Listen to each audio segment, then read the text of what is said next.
Good evening, guys.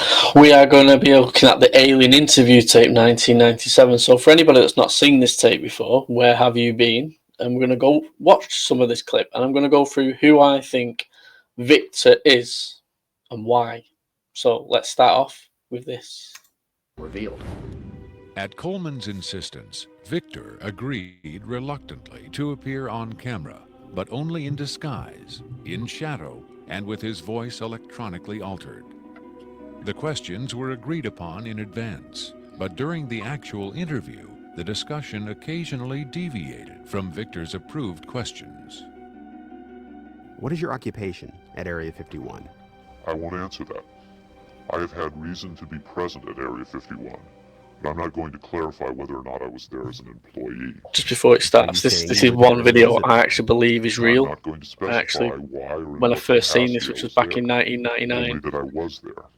Can you tell us how many I times just you were there? instantly thought this is real, what we're seeing. I think if it had come out in this day and age, I think it would have been a much bigger thing. I think because it's 1997, the internet wasn't that big. Seems to go under the radar, this video. Questions that are out of bounds, I won't hesitate to terminate this interview.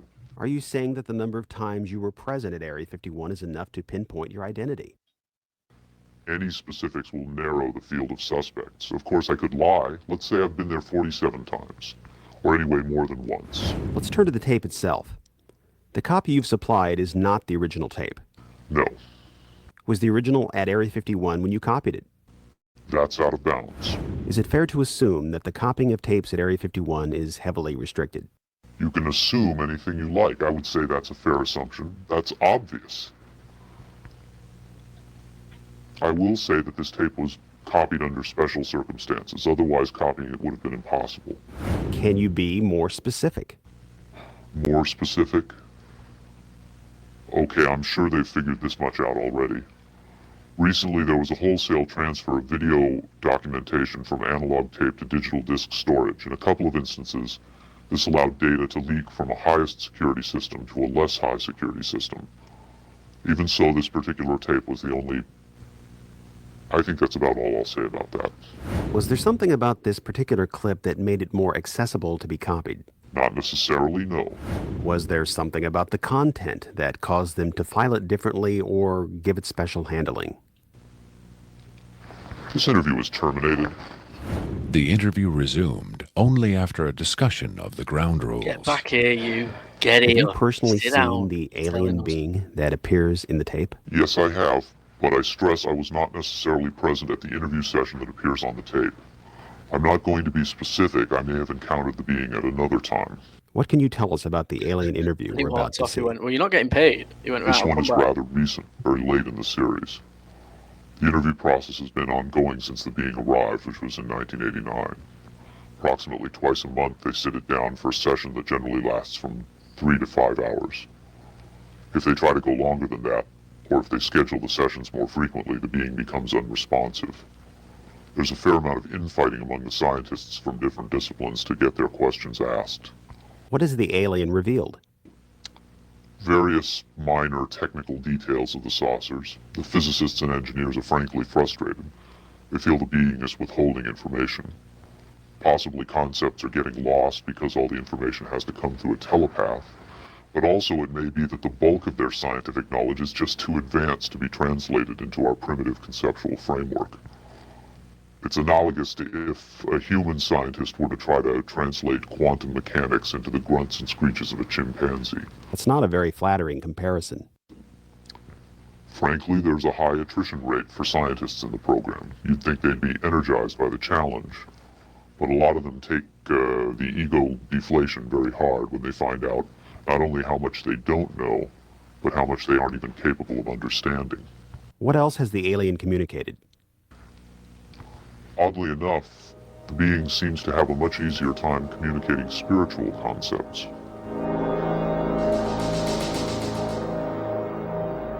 It's going to play the interview now. The human body. You've seen it? You're in for a treat. Is a vehicle. I've seen it. Still in for a treat. If you believe it, vessel. let me know. The vessel must be maintained to serve the spirit. with maximum This efficiency. isn't it, by the way. In fact, I'll fast forward But a to the actual interview. broken vessel can be replaced. Human spirit. Oh, the Victor uses the term vessels to refer to the aliens' conception of the body About as a a minute until disposable the- vehicle what- for the soul. what it says, listen to Victor. The UFO cult known as Heaven's Gate used the term containers in a similar context. The mass suicide of the Heaven's Gate cultists illustrates the dark side of accepting such ideas at face value. Doe, the Heaven's Gate cult leader, preached that humans can pass from container to container. The mysterious Victor, on the other hand, harbors no such belief. In his interview, recorded months before the Rancho Santa Fe tragedy, Victor made his attachment to his own earthly vessel abundantly clear. And let me just state here publicly, to head off any clever ideas anyone might be having, I have never been, am not now, and never will be suicidal. But how would the public know if something happened to you since we don't know who you are? I'm taking care of that, trust me. He If was something like, happens to me, if I die, fuck. people will know who I am. Do you think it's a reassuring sign that these aliens can communicate with us on a spiritual plane? It would be nice to think so, but I'm not sure if it's really such an achievement considering the mismatch between our intellects. I mean, you're not going to have much luck making your dog understand calculus. But if you pet him on the head and say, "Good dog," aren't you communicating spiritually? And doesn't the animal control officer say, "Good dog," when he comes to put some poor stray to sleep? Doesn't the vet try to reassure the animal just before he spays it? When you're dealing with beings whose intellect is so far beyond your own, I don't think it's safe to assume they have your best interests at heart. What about the content of the tape segment you brought? As I said, this is late in the series. In fact, it's quite close to the end. Because of his unwillingness to reveal his own identity, Victor's story stands or falls on the credibility of the tape he supplied. Here, exclusively for the first time anywhere, is the uncut, uninterrupted alien interview tape, shown in its entirety in real time.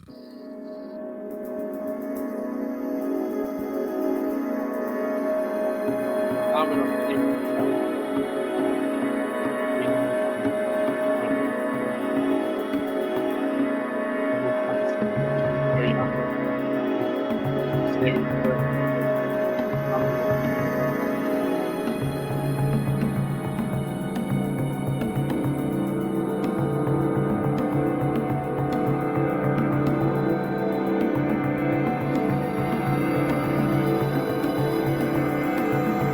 something about this one, man. What are you thinking?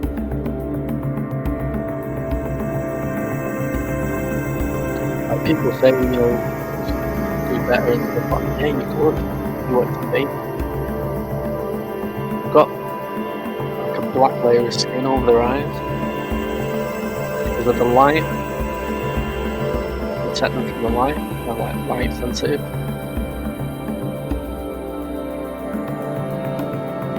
That green monitor there, not like that thing we spoke to on a live, which you can watch that. I'll tag the video at the end of this one. It's a communication device. Now we try to decipher it with ChatGPT and stuff like that, so we can use some sort of code out, know the counting that it's doing. Came up with all sorts of weird noise and things it could have been, but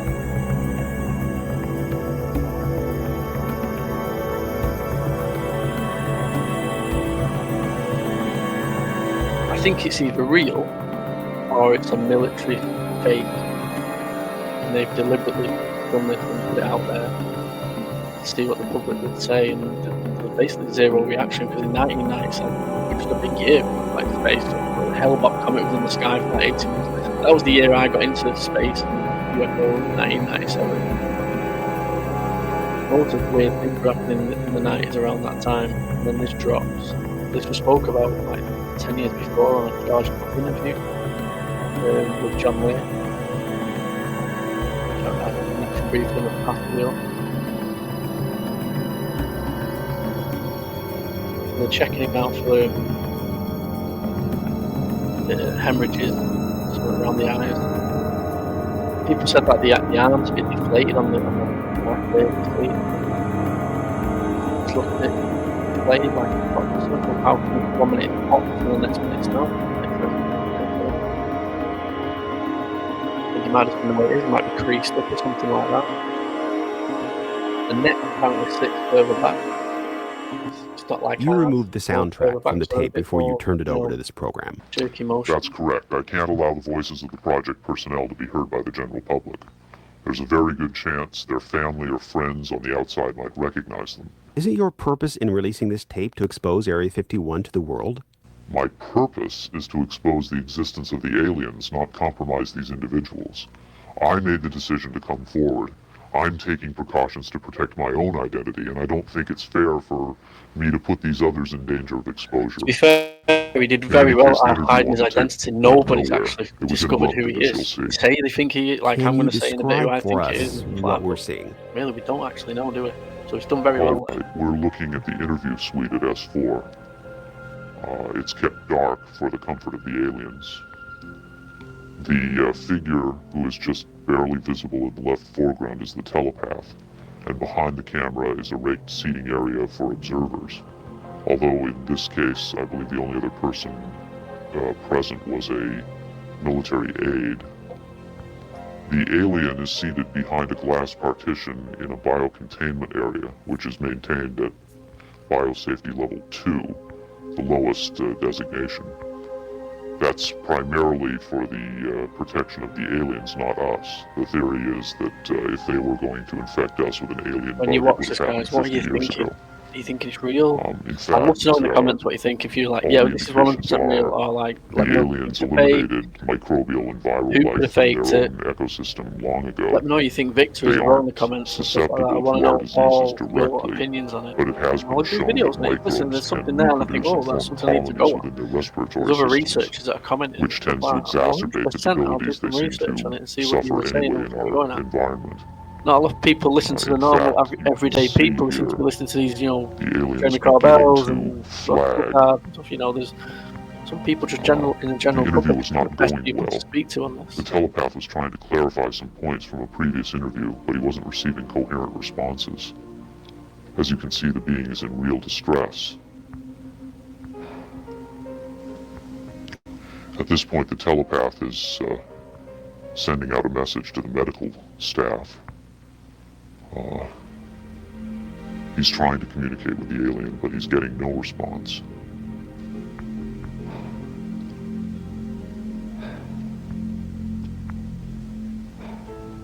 There's very little he can do. There's no direct connection between his space and the biocontainment area. That's the aide stepping in on the right. The medical staff should be there by now. They're slow in responding. There they are. I have to say the medical personnel at S4 are less than first rate. They tend to be selected for their willingness to keep secrets rather than their medical competence. By the way, he's not shining that light into the eyes. It looks that way, but in fact he's checking for hemorrhaging around the eye sockets and in the nasal cavity. Oh. I'm sorry. It's very hard for me to watch this. And if someone's behind him, like it's a puppet or something, still doing the move.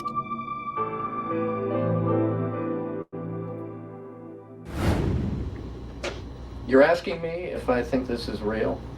Have I finally seen a space alien? People that trying to debunk it all. Go trying to debunk it. You know, I don't know. But I do know this. I know that this is not a tricked up version like the alien autopsy. It doesn't attempt to distract. Creepier quality than Many Hollywood motion pictures and television shows, such as Spaced Invaders and Babylon 5, hired by Rocket Pictures to create the aliens for the recreation segments of this program, Criswell was very interested to finally see the real thing.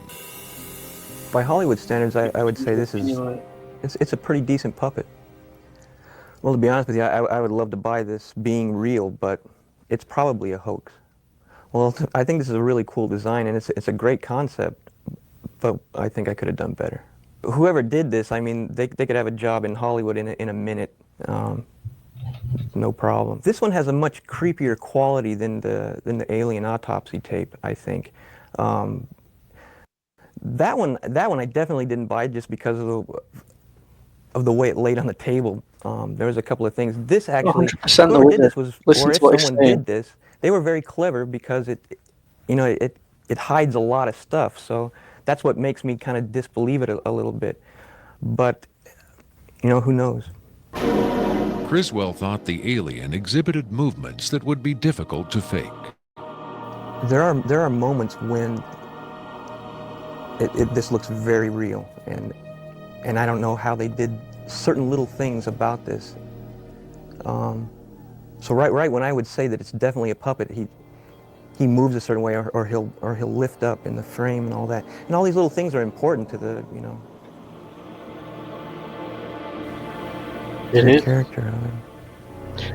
So I'd say he's undecided. Academy Award winner Rick Baker is one of Hollywood's reigning masters of makeup effects. He transformed Eddie Murphy into a 300-pound man for The Nutty Professor and has created monsters for countless films, including An American Werewolf in London and the UFO-related Men in Black. This isn't. Baker dismissed the tape as a fake. Is what it is.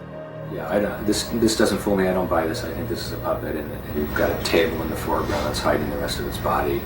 You've got some kind of whatever that instrument is in the foreground. It's also lit very mysteriously. I think if you were going to record this alien, you would want to see it, and you wouldn't want to hide it behind a table. You're fucking seeing it. Light it in a way that was show up. I thought it might have to be in a dark room. In this particular movie, this head jerking movie. But you've got zero knowledge or research on the UFO topic. You just make puppets for a living. You're not good enough to debunk it. Yes, we know how puppets fucking operate. Do you know how an alien walks? I guess he's supposed to be ill here. Is that what's going on? It just looks like they went to a great deal of effort to hide as much of the anatomy other than the head on this puppet, and I just don't buy it.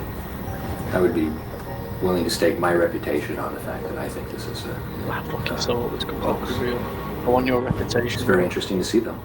In Baker's opinion, there was no controversy at all.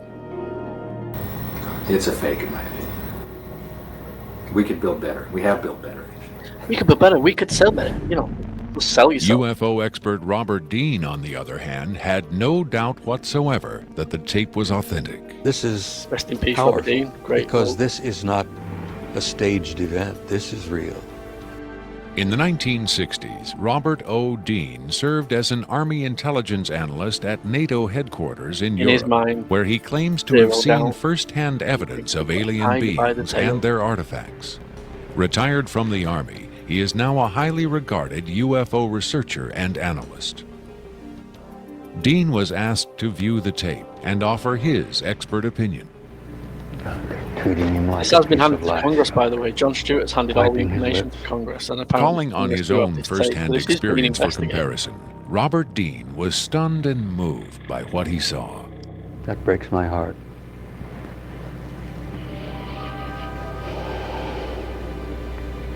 I think you've got yourself a piece of legitimate footage here, and I think you've got your hands on some pretty sensitive material.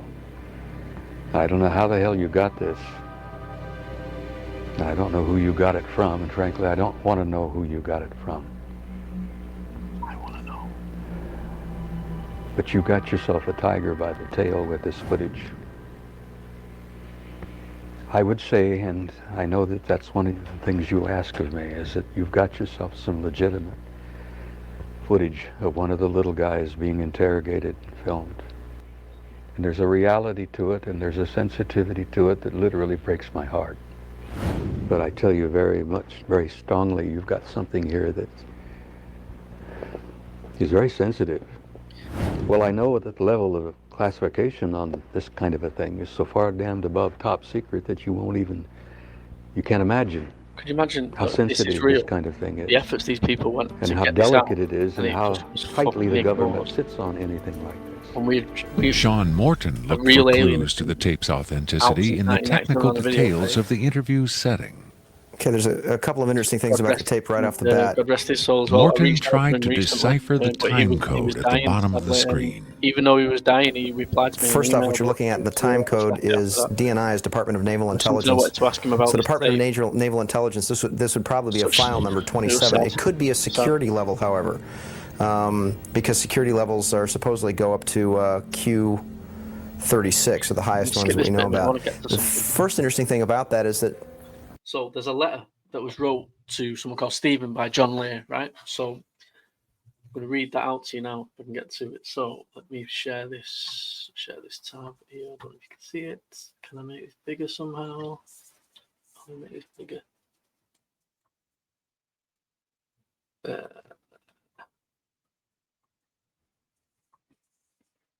don't know how you do it. I'm just going to have to read it out to you. Unless I can do it this way. Yeah, I might have to do it this way.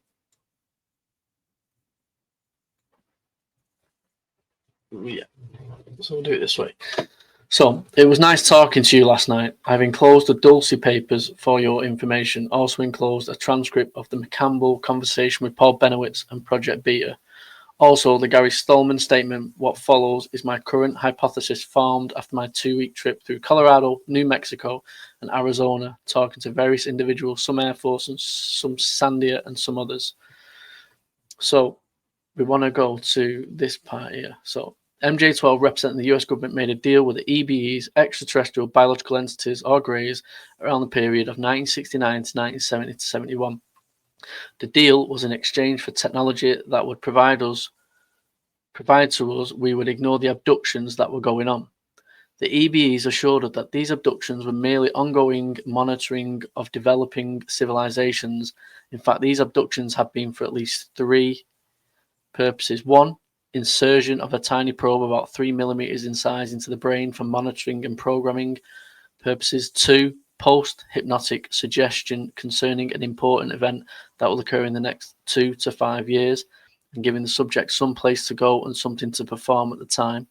Under our best hypnotic techniques, we were unable to find out when or where or what this event is. And 3, genetic crossbreeding between the EBEs and humans. In many of the abductee hypnotic regressions of women with unusual terminated pregnancies, they have been shown these crossbreeds, usually frail, tiny beings with comparatively large heads, thin skin, very thin arms and legs. Since we were aware of these facts and we went along with the agreement but insisted on a list of the abductees to be submitted periodically to the National Security Council of the MJ-12. Now, they did not submit those lists. This was the problem. The EBs have a genetic disorder in their digestive system. It atrophied and not functional. Some speculate that they were involved in some type of nuclear war or possibly on the backside of genetic curve. In order to sustain themselves, they use an enzyme or hormonal secretion obtained from tongues and throats of cows or humans. So yeah, these abductions from humans and cows and stuff like that, they're the same. So they're saying that they would the humans would do some of the cow abductions to try and feed these EBEs and stuff like that, and they'd eat, like, shower in the enzyme and secrete through the skin, and they'd wipe it away. And Wendell Stevens spoke about this.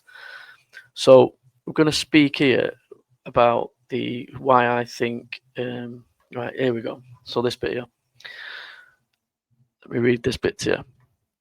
Before the Grand Deception was discovered, and according to the meticulous plan of metered release of information to the public, several documentaries and videotapes were made. Now, just to remind everybody, this was in 1987, this letter, okay? This was the same year that John Lear went on the George Knapp show on the record. So this is 10 years before the alien interview tape.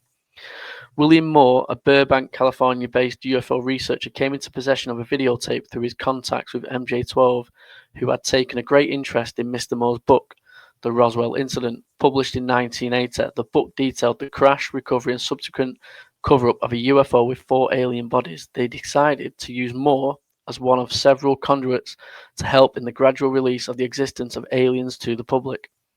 The video Mr. Moore had was an interview by 2 well-known newsmen of a military officer associated with MJ-12. In the interview, the military officer answers questions relating to the history of MJ-12 and the cover-up. the recovery of a number of flying saucers, the existence of a live alien, one of 3 living aliens designated or named EBE-1, EBE-2, and EBE-3, being held in a facility designated as a YY-2 at Los Alamos, New Mexico. The only other facility of this type is at Edwards Air Force Base in Mojave, California. The officer names are previously mentioned, plus a few others: Harold Brown, Richard Helms, Jen Vernon Walters, and Von Carmen. The officers also relates the fact that the EBEs claim to have created Christ. That's interesting. We spoke about that in a previous video. The EBEs are some sort of recording device that has recorded all of Earth's history and can display it in the form of a hologram. This hologram can be filmed, but because of the way holograms work, it does not come out clearly. The crucifixion of Christ on the Mount of Olives has already been put on a film to show to the public. The EBs claim to have created Christ in the view of the grand deception could be an effort to disrupt traditional values for undermined reasons.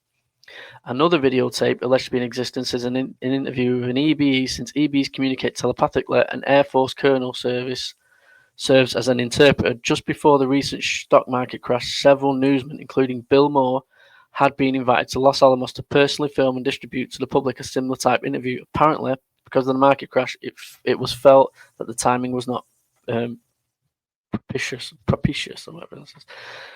Moore is also in possession of more Aquarius documents, the first pages of which leaked several years ago and detailed a super secret NSA project which has been denied by them until recently. The Aquarius project was the communication with aliens, specifically the EBEs. Within the Aquarius project was Project Snowbird, a project to test fly a recovered alien craft at Groom Lake, Nevada. Moore feels that MJ-12 has been stringing him along and promising to go public with some of the information on the extraterrestrials for too long. He has made the decision that if MJ-12 does not come forward with the information and release it to public by the end of 1987, then he, Moore, will go with what he got, i.e. the videotapes, remainder of the Aquarius documents, and additional matter. Certain of Moore's statements led one to believe that Moore himself is a government agent working for MJ-12. Now, it was not acknowledged that Moore did acknowledge that he did get disinformation and he worked with some of the people in the background here that was being mentioned. He acknowledged this in a conference in 1989. His career was over. He came clean and his career was over. He was gone. You will not see anything of Bill Moore beyond 1989, 1990. He disappeared, basically. Did nobody listen to him ever again? Nobody wanted to know him. So, time will tell. It is possible that Moore will go ahead and release the video interview with a military officer around the 1st of the new year. From MJ-12's point of view, the public would be exposed to the information without really having to believe it because Moore is not a credible source, as they say. This is what I've just said there. The President of the United States, after a few months of digestion and discussion, a more credible source could emerge with a statement that says, in fact, the interview was essentially fact. This would cushion somewhat the blow to the public.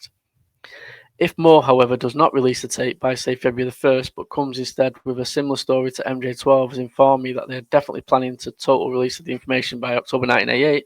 I have seen the plan and I've seen the guarantees that this will happen, so I've decided to withhold the issuance of the videotape at this time, as it may cause problems. This would, in effect, buy more time for MJ-12. So this was like 10 years before, and the tape did come out 10 years later. So I'm going to skip through this now. If you want to see this, the article is on Reddit, and you can just type in to get it. Letter written by John Lear to Stephen. It's on there if you want to screen grab it. So this is Bill Moore, and this is why. Well, let me take that off here. Share this one. So that is Bill Moore. Now, I believe that potentially could be Victor. He had possession of those tapes. He was in possession of one that potentially, it said in that letter, was something like a mock one to see how people would react to it. That one we've seen could have been him releasing it, and it could have been a fake. It could have been a military fake to see how the public would react to it. Or it could have been genuine. It could have been a real one. But I believe William Moore is Victor, and that's just my opinion on it. And to be fair, I think John Stewart says it's Standeu. You know, he's changed his mind a few times. I respect John Stewart. Like I said, I will clip the interview at the end of this, so you can go and watch that. It was a 2-hour interview we had with him. Brilliant interview, great guy, great energy. You know, you want to watch it just to see what he says about Lou Elizondo, just for that fact. You know, we have our opinions on Lou. He didn't hold back in his. So, yeah, I think it's Bill Moore. I want to know in the comments who you think Victor is. Do you believe the alien interview tape is real? If not, why? Who do you think did it? Because it cost a lot of money to do something like that. You know, it's very good. This was probably done in the 80s. It was released in the 90s. So I want people's opinions on this. I want to know how many people actually think this tape's real. I'm telling you now, I believe this tape is fucking real, people. No one's changing my mind on it until this is being looked at now in Congress. This is being looked at now by Richard Doty. Even said in it, and I'm not supposed to believe Richard Doty, no, but we had a 3-hour live of him. Like I said, that live's just gone up yesterday. So you need to check that live out and listen to what he says about the interview on that, because he says that this tape is real, 100% real. Goes into things about the Antarctica and stuff like that, things that will shock you. Fantastic live we had with him. We're even going to get a Richard Doty deathbed confession, because me here decided to ask him a random question. Are we going to get a Richard Doty deathbed confession? He said, probably, yeah. So I look forward to that. And I even said, is it going to be the truth? Because we know he likes to lie, Richard Doty. But he could be telling us the truth now. This is the thing. I think that people are missing out by saying, oh, you don't listen to Richard Doty, you don't speak to Richard Doty. Listen, he was a genius at what he did. The only reason we know what he did is because he came out and admitted that he did this. Otherwise, we wouldn't have a fucking clue who he was. He was good at what he did. So, you know, we can learn a lot from people that did that kind of work, regardless of whether he's telling you the truth or not. There's always elements of truth in what he'll be saying. So you've got to interview them type of people, 100%. I disagree with people that say don't give Richard Doty the airtime. No, I disagree. Totally disagree. So what do you think, people? Do you think Bill Moore? Do you think I'm totally wrong? Do you think it's bollocks? I don't mind. I do not mind at all. You know, I've been researching for 26 years. One of the first tapes I came across, like the alien ones, was this one in 1999. When I was 15 years old. I did a lot of changing over, going through all the reptilian things and everything like that. I've changed my mind so many times on this topic. It's got even fucking crazy these days. So yeah, please, I ask you, let me know in the comments what you think on it. And if you want me to do more type of videos like this, breaking down sort of these type of videos, the alien interview videos and stuff like that, past ones, not just new ones, like the old ones, because I think some of the best information is from the ones from the 70s, the 80s, the 90s. The ones that are coming out now, that it's very hard. It's potentially mostly bullshit, but I'm just trying to give in. Like I said, I believe in the topic, but people would argue I don't. I do. I believe the phenomenon. 100% there's aliens, there's ultra-terrestrials, whatever, interdimensional. I believe it all. But I think a lot of the information we're getting is a lot of fucking bullshit, people, and I'm not here to mince my words and stuff. You will get it honestly from me. So yeah, please drop a thing in the comment. Please like and please comment and please give a share if you can. That'd be great. Over and out. Love you and leave you. God bless.